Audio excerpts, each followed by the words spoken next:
Welcome back to Mysterious Goings On. I'm Alex Greenwood. Welcome to Season 6. Can you believe it? This is Season 6 of Mysterious Goings On, and I can't tell you how both surprised and elated I am to still be doing this show. Now, we haven't actually done 6 years of the show, just to be fair. It's been 6 seasons. We had kind of a truncated middle season, I believe, 3 or 4. Season 3 or 4 due to a lot of reasons. But I went ahead and broke it up and trying to just focus on going forward, having about 20 episodes per season and calling a break after every 20 episodes or so. I think that sounds about right. That 20 episodes is still more episodes than HBO does in most of their series these days, like by a mile. So I think that's fair. I had a good break, got a lot of rest in. I took a break from this show and, of course, my sister show, PR After Hours, which is more of a business and public relations related show. But it was good to take a break. I've had so many incredibly interesting and fun guests on both shows. Mysterious Goings On, of course, we were spoiled in Season 5 with some incredible writers and other guests talking about creativity. But I mean, having a New York Times bestseller, having authors from everywhere from Italy to Scotland to Brazil to Canada, United States. It was just, I was just spoiled. And I had such great conversations. At least it was for me with all of those folks. And I enjoyed so much sharing it with you. And of course, our download numbers have improved greatly due to, I think, this new focus on making sure we're discussing the roots of creativity and talking to writers and authors and people who write the things that readers love, and I don't see any reason to change that up too much coming in here to Season 6.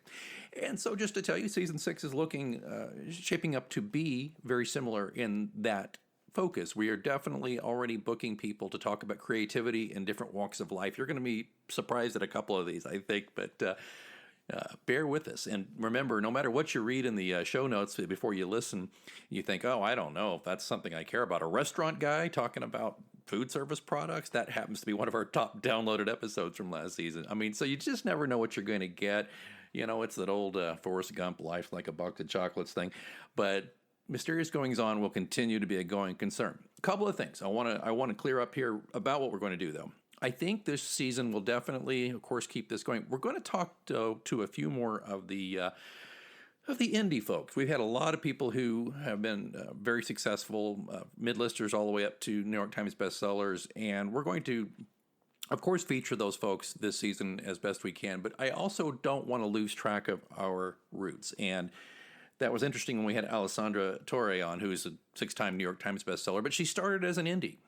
And it was important to me to share that journey with you because a lot of the folks who listen to this show are independently published authors or people who want to be writers and who have a desire to make it a career beyond just a hobby. And I wanted to always illustrate when people like Alessandra, who beat the odds and do great work and work their butts off and make it. But I also still want to go back and not lose our roots and talk about the journey. So that's why I'm excited to tell you that this season we'll be talking to some indies who are, struggling, maybe not the right word, but, working hard to eke out a living and to build a following.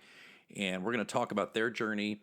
And, it's interesting. We'll talk to people who, they're not at the point where they have, really polished stuff yet, but they're dedicated. I'm not going to spend time interviewing people who are just got a bucket list. Oh, I want to write a novel and it's easy to do now. Tick that box, move on. I'm not going to do that. I want to talk to people who are serious about the craft, but maybe not necessarily hitting those success markers that we all look towards as far as sales or critical acclaim. But anyway, so we're going to have some of that. And again, as I said, we're going to also talk to people from other walks of life who aren't necessarily writers and see what they do in their personal and business lives and career lives to employ creativity in a way that not only gives them success in their career, but also provides some fulfillment. So I'm looking forward to doing that this season.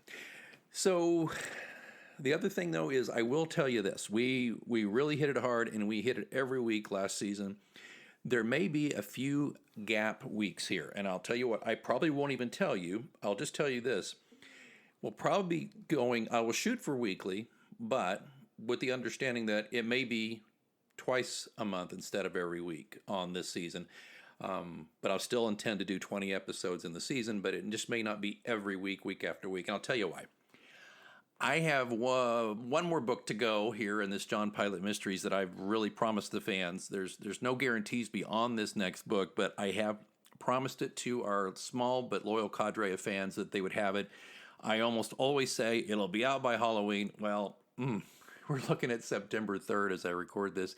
That might be a bit of a tough ask, but I promise you will have it by Christmas. And I'm not going to lie, I have had some difficulties. It's interesting. COVID has been hard on everyone. I've been locked down 90% of the time since March. I rarely go out, rarely do anything. I've done a few very safe, but risky all the same things. Even did some camping. But point being, even when I've been home, I've had a difficult time with my usual output. It's just been...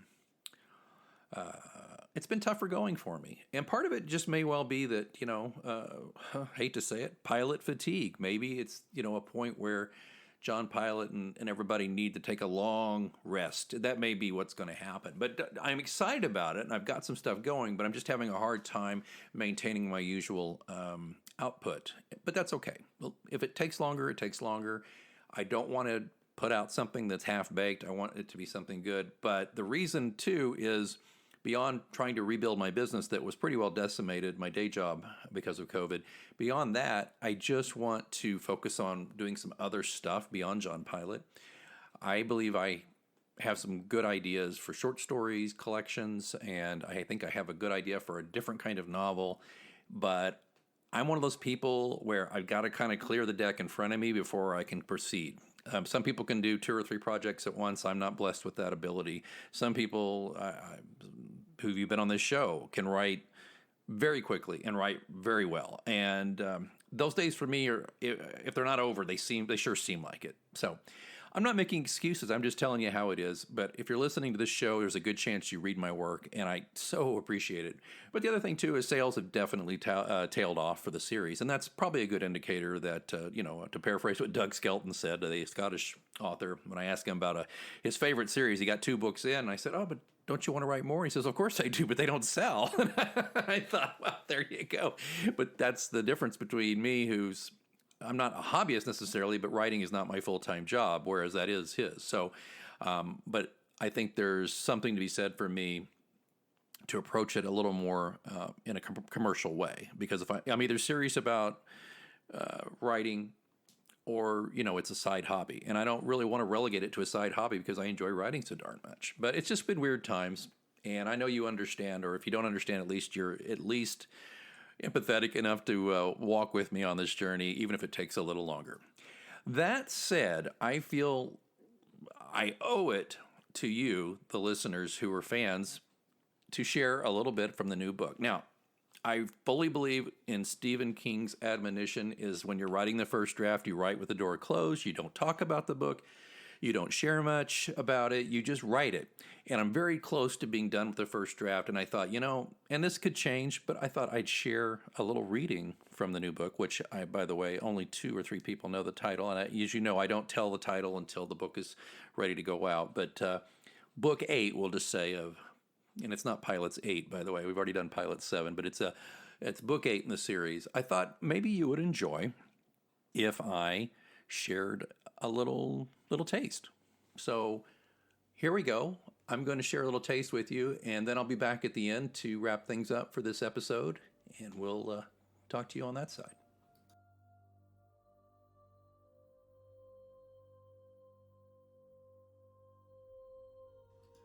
Kingston Foley raised a hand in the air, palm facing out, motioning in a seeming benediction, left, center, and right, his chunky gold bracelet catching the light.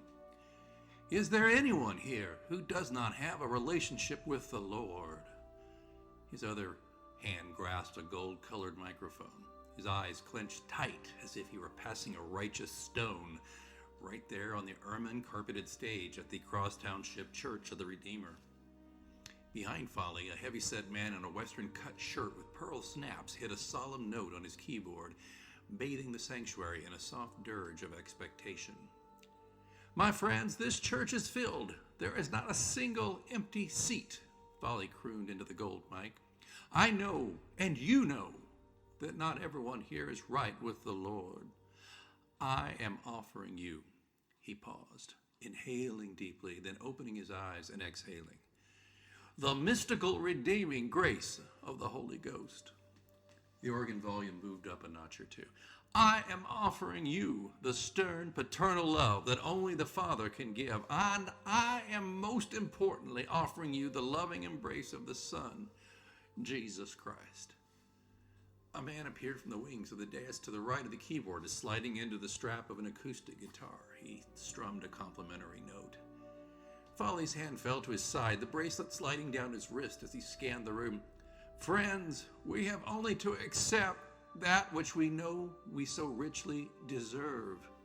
Profess your faith." A murmur from the crowd interrupted his thought. A woman, looking to be in her early 20s, wearing torn jeans and a tank top that accented thin, colorfully tattooed arms. Her long blonde hair was thick and shiny. She walked haltingly down the left aisle, her eyes down, one hand clutching the strap of a flower-patterned handbag. Folly smiled, raising his hands in an open palm gesture of welcome as the organ broke into a faster tempo, a lighter key with the guitar player adding flourishes. "Come on up, child, and receive the love of the Lord." Folly turned to place the microphone in its stand beside the lectern and whirled back to the woman as she moved up the steps to mount the altar. "Child of God, what is your name?" She looked at the floor a moment, then into Folly's eyes. "Jezebel." In a fluid motion, she dropped the bag from her shoulder as her right hand dove into it. The bag hit the floor, revealing in her hand a small pistol pointed at Folly. "No, child!" Folly exclaimed as the gun went off. The wide-eyed keyboardist dropped behind his instrument, his hands playing foul notes as they dragged across the keys. The guitar player ducked, hugging his instrument with a yelp. The congregation erupted as two more shots exploded into Folly. The big man, suddenly diminished, crumpled to the floor, eyes wide open, mouth working wordlessly in prayer. "Pilate has washed his hands of you, you false prophet," the woman shouted as she whirled, pointing the gun at a man and a woman from the congregation, tentatively closing in on her. Whether they were trying to help Folly or disarm her, she was having none of it. "Back off," she shouted, then fired a shot into the ceiling. "John Pilate prophesied the return of dead Jack. He gave me the list of Pharisees, starting with this con artist." She fired again at the stricken Folly, the bullet missing him and throwing up a tuft of carpet. "Pilate made the list. I will make it right," she shouted again as she waved the gun around, her arm trembling as if the pistol was suddenly heavy. The crowd shrieked and dropped to their knees as the woman pelted past the people lying on their bellies and crouching in the aisle. In seconds, she crossed the door of the sanctuary, then ran into the night.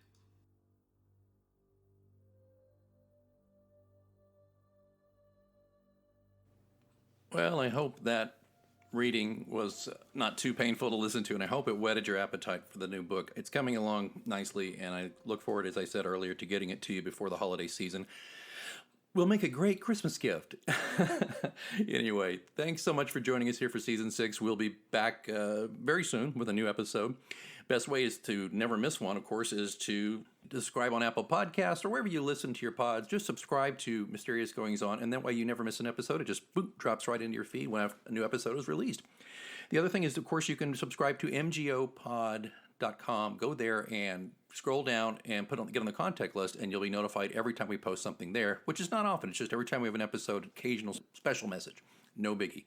mgopod.com. Please sign up there.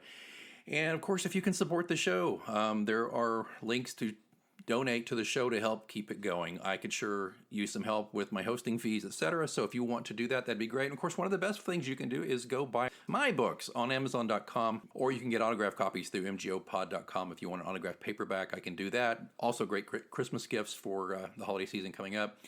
I'll be laying in an order from the printer for copies of every book, hopefully. There'll be plenty of people willing to buy them or interested in buying them. So again, mgopod.com, that's the home base. You can sign up there and, of course, subscribe wherever you get your podcast to Mysterious Goings On. Well, again, welcome to Season 6. I hope it's a fun one for you, and I, again, appreciate all you do to support the show. And, of course, a review on Amazon. I keep saying Amazon. Now, a review on Amazon for the books would be great, but a review for the podcast on Apple Podcast in particular, a 5-star review with a couple of words saying, love this show, listen to it if you're into reading and writing and thrillers, etc. That'd be so great. All right, I'll stop yakking at you, and we'll talk to you next time. Until then, keep reading. New to Medicare? Go to myhealthpolicy.com. With myhealthpolicy.com, you can compare plans from some of the nation's top insurers. Start now to find a plan and apply online. myhealthpolicy.com makes it easy to find a Medicare Advantage plan in your area, including plans for $0 a month in plan premiums, low out-of-pocket costs, and expansive provider networks. My decision, my Medicare. myhealthpolicy.com. I'm enrolling in Medicare soon, and it had me a little confused. Then I found myhealthpolicy.com. With myhealthpolicy.com, I could go online and compare Medicare Advantage plans from some top-rated national insurers, including $0 monthly premium plans. I could learn about plans in my area and talk with a licensed insurance agent if needed. myhealthpolicy.com has made doing my research a whole lot easier. My choice, my Medicare, myhealthpolicy.com.